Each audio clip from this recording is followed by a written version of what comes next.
probably going to do a similar thing like they did last time around. Focus on getting someday some early pressure, some early leads, and then use the Galio towards the top half of the map to contest up here towards this top lane and towards this topside Scuttle Crab. Wiggly now losing the early trade. Things are not looking too good for the set here. Smite already coming down onto the Scuttle Crab. Pobelt are going to be grabbing that one, but the fight is breaking out, and the damage goes mid lane. And that's actually the most powerful summoner spell in the game. If you didn't know, Ryoma being able to join is going to be the extra kicker. That means there's working on this Rift Herald now, though. Wiggly moving forward, thinking about maybe contesting this one. Contract's already igniting him. Ryoma moving forward, and Someday has joined the fight as well. Ash Arrow beautifully shot from a long way away, and the one trying to immune the Shelly ultimate, but looks like the dive is imminent. Remember, Bard can also stop Shelly's charge, but he won't be able to do anything to stay. Kind of effortless for 400 Thieves, and they'll continue stacking those dragons.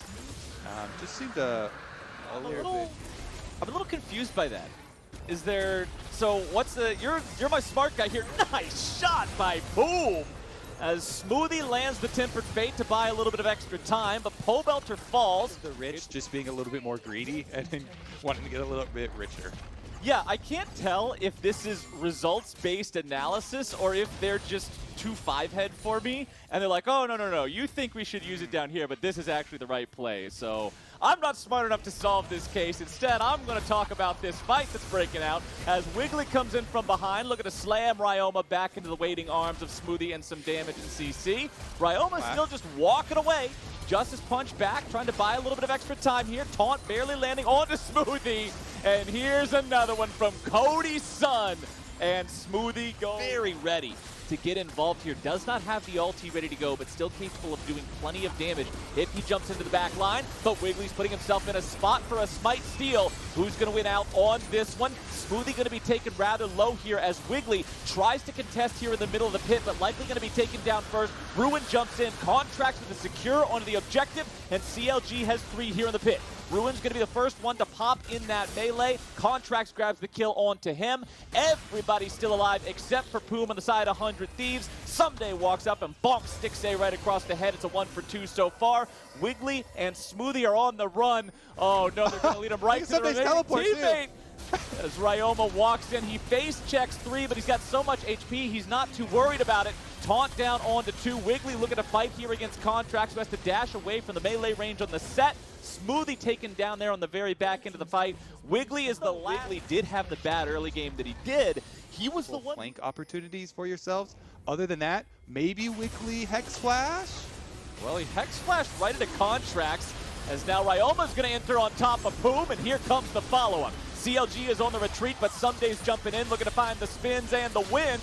Pobelter trying to get himself away. Someday's going to be spinning here the second time. Pobelter's already down, so is Wiggly, so is Smoothie.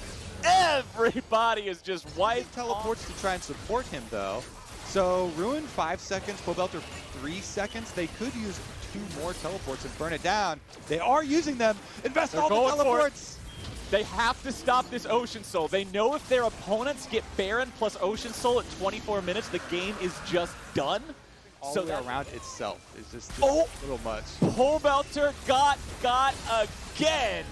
And good aim from Cody's son has just proved to be the demise of CLG from start to finish here in this game. He's hitting the shots when they count every single time. 4-0-5. He is making it happen as 100 Thieves will push down the mid lane tier 3 turret. Cody's son continuing to pour the auto attacks into that one. A couple more shots should do it. And it looks like they'll just leave it up to this little cannon minion here. He's the MVP, putting the last couple shots in there as the mid lane inhibitor now finds itself under siege. Damage pouring through onto that one. Nobody from CLG even bothering to contest. 100 Thieves have taken it down. Baron on everybody here as they continue this assault. Cody's son and Contracts have rotated over towards the bottom lane now, just waiting for Someday to shove that minion wave up. Someday was able to respawn in time to get that Baron buff, so everybody's wearing purple here for the Thieves. Contracts has been caught out, and he will be shut down. Poom could heavily be in danger here now as well. Nice shockwave onto 2 to take out the support, prevent that soul. Speaking of which, we just Yeah. saw, never mind, We just another saw arrow that again, hits. and boom, with the flash to the death sentence. Yes, I got you with the follow-up. Boom, they're in there again. Cody Sun ready. does not miss. Tower's going to go down as well. Now that tier 3 out of the picture means Ryoma can go right into the back line there looking for Pobelter. A little bit more damage will do it. End of the line, finds the target. Smoke screen down onto Stixay's Xayah as soon as she lands from the ultimate. And Inhibitor 2 has been removed from the base of Counter Logic Gaming. Someday hanging out here in the bottom side, continuing to remove the minions. Just waiting for the rest of the boys to come join up and turn this into a 3-inhib game. Ryoma with the stasis, keeping himself protected. Contract's continuing to front line here, but he has overextended, likely will fall. There you go. Ryoma can't save him in time with the ulti. More damage coming through, more slows from Cody Sun, as Ryoma will keep Wiggly locked down there on the other end of the base. There are only 2 players left standing on the side of CLG, and 100 Thieves is going to make sure they take this slow and steady to win the whole damn race. Final inhibitor should fall right about now. Ocean Drake number 4. And I definitely see 100 Thieves as one of the rising stars here in the LCS. Even though last weekend they will do more than enough damage to this Baron. Cody with all that damage coming out from Blade of the Ruined King and 2 crit items, as well as Black Cleaver and Death's Dance that I've seen this I've seen this too many times in my solo queue games. It doesn't matter too much. If that's the biggest sin you're committing in the game, is failing to dash over the Baron wall after you collect it for the second time and your team's up 12,000 gold, I think you're going to be doing all right as Contracts disengages there. Wiggly going to be dealing with him in the 1v1 as CLG tries to move forward. 100 Thieves wisely falling back. Contracts dashing in here again. Stixay getting hit by the arrow, but the cleanse is ready. So 100 Thieves will not be able to profit off of that engage here. This time Wiggly jumps in, finds the haymaker on his last bit of life, but it's not enough to keep him alive. 2 already dead on the side of CLG, probably going to be even more now. They go back into the safety of the fountain, and 100 Thieves have taken control of everything all the way home. Nexus falls 31 minutes in. Out. It is going to be the jungle Karthus, and they're looking for kill pressure on the Syndra. Phoenix not backing down here. Even from Bjergsen's famous Evelyn can do it. There's a lot of opportunities. Ships in the night. Spica shows up, and he's going after Viper with the flash into the face breaker. And here's the follow-up from Broken Blade, and there you go, first blood. AoE crowd control that's going to come flying out, and you only get a single target devoured. Dardoch, does he get spotted? He does! Broken Blade trying to follow that one up, and he gets it thanks to the bonus distance from the W, but Dardoch landing those Skittles means that Broken Blade goes down in a 1-for-1 there. But Broken Blade happy to keep on grabbing himself some more money. Slow down Dardoch. Really going to miss out on the stun. Bjergsen keeping himself safer than he would have been if that CC would have connected. But Dardoch also hanging around the mid lane here. Phoenix continuing to play ever so aggressively, going all the way underneath the turret there for Bjergsen. Setting up for the ulti from Dardoch. Many answers as quickly because she has to wait longer for stun. Oh, I thought for sure that one was going to miss, but the very edge of the hitbox finds its way onto double lift, who goes up into the ulti, gets himself away. Treat's having to retreat now as well. Dignitas with 4 players in the bottom lane. Pushing power here in the side lane situation, as it looks like Spica will take a second Drake uncontested here. Soothing noises. Viper gets a few more plates off, does miss the shock blast. And Broken Blade just immediately turns things right back around, but Dardoch is here and waiting. Broken Blade turns Viper into a nice blend of whatever he was before. Power spike topside does Spica looking for the dive. Oh, a TP also showing up means everybody from TSM wants to join the party. Bjergsen is here, and surely the damage will be more than enough. Viper just slammed around, beaten down. Due to his communication with the team, but his laning with Double Up has been very good. His first game they got in, they got Go away. You do not want this TSM squad grabbing that Ocean Soul nice and early. The Rift Herald is summoned up in the mid lane. Phoenix is caught out of position, and he is killed before he's even able to chrono break themselves at Soul Point. Another one-sided affair here, Flowers, as Treats does face check the enemy mid laner. In previous times, you would think, oh my goodness. Get the extra damage and the knock up there from that ultimate. So enemy 80 carry flash down, and it's all the control wards leading up to the red side jungle. They have nothing to worry about from Dig. lock somebody down, that's when you can shine and you try and hit your lay waste on the isolated stunned target so you can't miss them. But other than that, in game states like this where they've got no map territory to work with. Dignitas, you are not in position, you made no effort to contest, and that means TSM will take the Ocean Soul. Broken Blade jumps into the fight, immediately flashes back out. Treats goes in for the CC, also has to flash to get himself away to safety. TSM are looking for a fight after 10, and now TSM are deciding they want to start up the Baron. Dardoch getting hit by the damage from Bjergsen, who fires off the entire of the ulti, just lets it rip. Good by Dardoch. With the enemy jungler down, no smite opportunity there. TSM will continue with their Baron take, and Dignitas. Many people excited for, you know, another one of the North American talents from top of solo queue, but TSM will just steamroll them for yet another game here where two of the biggest playmakers of the team are on champions that don't have those capabilities. Broken Blade in a 1v4? Broken Blade trying to survive. The cavalry has arrived, and they will save their top laner. That's a backbreaker, man. That's game. TSM pushing for the win right now. Phoenix is dead. He never got to chrono break here again. There comes your gigantic over-the-top slam from Spica to make sure that Dardoch is also removed from the equation. TSM pushing towards Nexus turrets, waiting for that next minion wave. They've got Baron enchanted minions pouring in with them. Doublelift just trying to grab a couple of extra structure hits there onto the mid lane tier 3. Nexus turret number 1 is already gone. Nexus turret number 2. Also, yeah, that thing's rubble as well. There's still a few seconds remaining before Dignitas is able to respawn, and TSM, 25 minutes in, will make swift work of Dignitas. 11,000 gold up. 10 turrets, excuse me. Set is 100% going into the jungle there with Santorin, so we're going to have two big beefy boys in Set and Volibear facing off there, prowling around the jungle as the final pick of the draft. You know, shove the wave all the way in on McKinnon. It's going to have more harassment now. So always going to check because that's the only thing you lack is looking for more sustain. Closer does get through. Stun from Haunter sets it up. Oh, here we go. Monster's ulti means Closer can get into the fight. Solo tries to flash away. Quest, but the fight's not over just yet. Ignar has arrived. No level 6 on this Rakan. Top laners don't have their ultis here ready to go either, but damage coming in from Power of Evil will shred Demonte asunder. Closer's going to be the next one who's targeted. Santorin making sure he tanks up there on the most definitely Arctic Explorer Volibear. And Santorin is most definitely taking down this Drake. So there we go. 3 Ocean Rifts in a row. But we don't have one team taking the first 2 this time around. So no fast stack on the Ocean Soul here.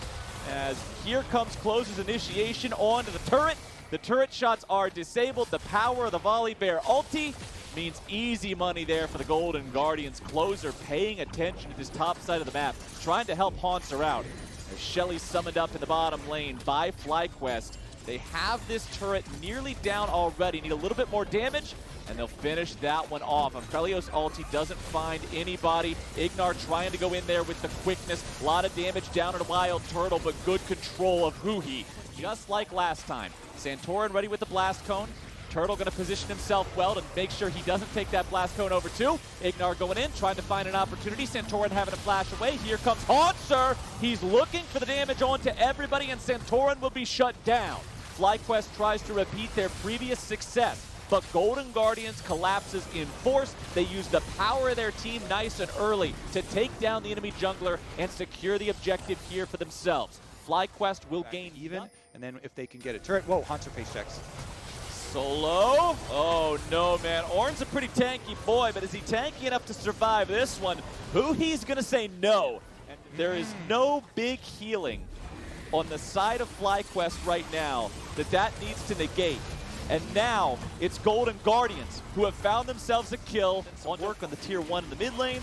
Good plays coming out from GG. Flowers, not only because they already have 2 dragons, but this is the mid game where their comp really is Spike. Still yet to take a single turret from their opponents despite getting that second Shelly. As Demonte gets swooped back, and now he's pulled back, and now he's beaten down. Santorin takes the kill credit as mid lane the tier 1 turret falls. that when he casts, as he gets amped up, he starts like air boxing for himself. Power The Horn.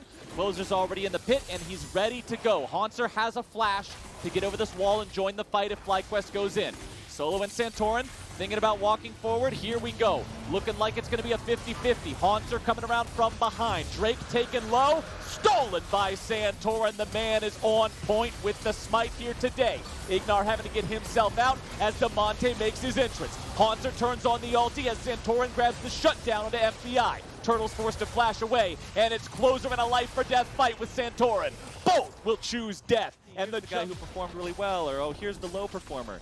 This graph is not that case. This is literally, look at how FlyQuest every player... Stone Plate, excuse me, I misspoke, but he's going to be just the biggest dude in the fight. And that's a thing to say when you're up against a Volibear and a Galio and a Nautilus, but now the fight's already going to be starting off who he's going in. It's Damonte's entrance coming in now as Solo gets knocked up into the air. Golden Guardian's going to force the flash away from the top laner of FlyQuest.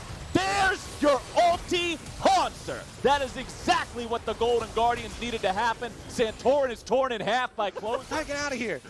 He does escape over the wall, and this is huge, mainly for FlyQuest here to answer the Baron, though.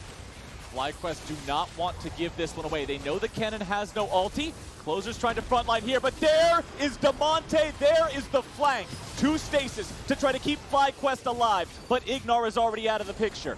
These 2 big hyper carries recognizes it's all about Azir and Aphelios as Damonte is coming in from the side yet again. The Galio is always showing up, getting ready to take the fight to FlyQuest. Now he's nearly going to be killed off. Damonte disengaging as Solo controls Haunter and tries to prevent the flank. Closer's coming in, and Santorin is already gone. Wild Turtle going in. Here comes Power of Evil. The damage has showed up for FlyQuest, and the shutdown comes through. Haunter has no stasis. That's what happens when Kennen doesn't have utility. But Damonte's right back into the fight. He will trade his life for Ignar. Just recalled and was not there. There's no Galio ultimate, which is why he hadn't built the extra stasis. FBI is really trying to steal here. There's no junglers around. Oh, Baron taken and over the pit. Everybody on the team wearing purple. The Drake's total for FlyQuest.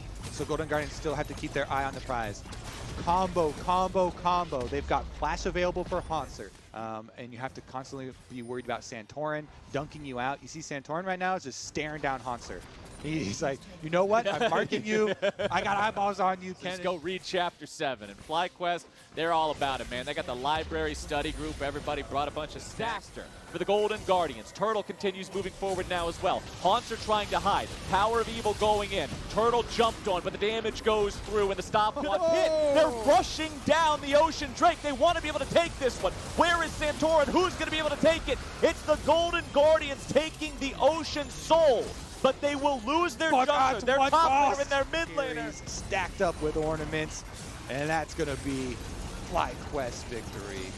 Throw them meatballs in the pan. Let's see what FlyQuest has cooking. Get everybody on the front line. There goes Santorin with the body slam onto FBI. No, he's not killing him effectively. No, it does not matter. No, the Golden Guardians will not hold on, and FlyQuest takes this game. Galio, Volibear, Kennen style dives to go on. Plenty of AoE there. And with Maokai being locked in as well, we do get Morgana. You get to preemptively and proactively block the CC rather than waiting around and find our way there. Currently, yeah, there we go. That'll help us out a little bit. Blabber's found his way here. Jungle. Both junglers have found their way here as Licorice goes into the ultimate, looking to buy himself a little bit of time. But the meatballs of Immortals are going to keep themselves in good shape so far. Up the Rift Herald, it says it on your screen. Immortals trying to grab some free money and plates up here, and they should be able to get it.